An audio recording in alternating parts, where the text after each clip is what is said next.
Hello, Jeff Disher here again from OpenAutonomy. Today I'm going to talk about how you can create additional application instances on other servers and then show how those interact with applications the way any of the other applications that you already have do.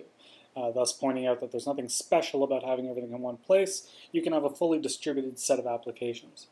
So first of all, we're starting off with the usual sort of demo identity.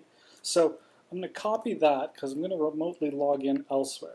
This is one of my test servers that I've been using internally here to test some things, make sure stuff works across slow links because it's far away. Okay, so we're logged in there. So I'm going to create a new application here. Normally how you create new applications is you go to the on this server page. Now as you can see, there's nothing listing application options here. That's because I don't have any.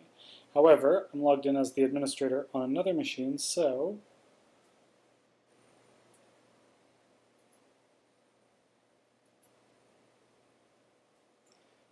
I just gave myself the ability. There we go. So now I can create a storage instance. And so now I've created this new instance, which is on this other test machine. And otherwise, it looks like a normal file storage instance. Now, the first thing you have to do is, because applications, when they're added, by default, the identity does not know what you want to do with them or how much control you want to give them. So because this is, by default, everything's given no trust.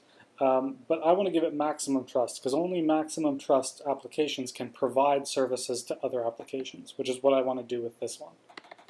And we'll call this offsite. Okay, so that's saved now. All right, so back over at the offsite location, I'm going to, we'll say remote files. We'll create this directory. And I'm going to upload a couple small pictures to that. These are each about 100K. So even though it's a far away machine, it'll still only take a few seconds. As you can see, they're working their way through. Okay, they're all gone.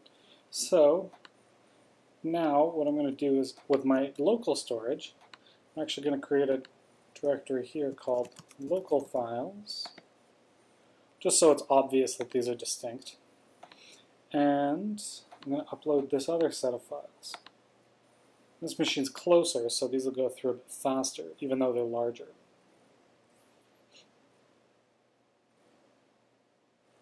Alright, so those are all uploaded now. And now to look at something which actually tries to use any of the storage applications that I have. So I'll open the appearance. That's a simple one. And as you can see, I'll clear this. It now sees the local storage and the offsite. And these are different file listings, different access. It can access any of these things. So for example, I'll try one of these, just see what it actually is. Okay, it's a picture of the cat. So could use that as my appearance, or even try this other one at some other location. See, so there's the offsite one, is another picture, and so we can use that.